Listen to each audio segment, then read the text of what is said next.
কওমি মাদ্রাসার সর্বোচ্চ স্তর মাস্টার্স সমমান দাওরায়ে হাদিসের বার্ষিক কেন্দ্রীয় পরীক্ষায় দেশসেরা মেধার স্বাক্ষর রাখা ৫০০ তরুণ আলেমকে সংবর্ধনা ও পুরস্কার দিয়েছে সামাজিক সাহায্য সংস্থা আস-সুন্নাহ ফাউন্ডেশন।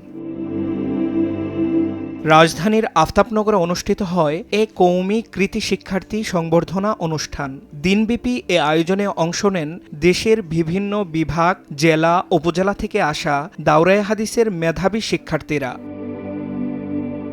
আল হাইয়াতুল উলিয়া লিল জামিয়াতিল কওমিয়া বাংলাদেশের কেন্দ্রীয় পরীক্ষায় কৃতিত্বের ভিত্তিতে বাছাই করা হয় সেরা ৫০০ জনকে। তাদের হাতে তুলে দেওয়া হয় ওমরা প্যাকেজ, বই পুস্তক ও সম্মাননা স্মারকসহ মোট প্রায় ৪৫ লাখ টাকার পুরস্কার। বিশেষ অতিথিরাও এ উদ্যোগকে সময়োপযোগী উল্লেখ করে কওমি শিক্ষার্থীদের গবেষণা ও উচ্চশিক্ষায় এগিয়ে যাওয়ার আহ্বান জানান।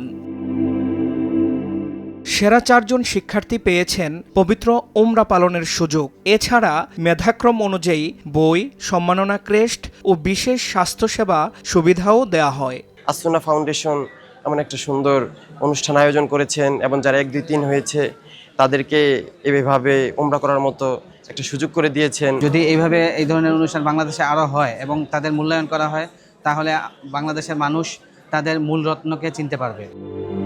একটি সমৃদ্ধ ও নৈতিক সমাজ গঠনে কওমি শিক্ষার মেধাবীদের স্বীকৃতি দিতে এমন আয়োজন ভবিষ্যতেও অব্যাহত থাকবে এমন প্রত্যাশাই সংশ্লিষ্টদের।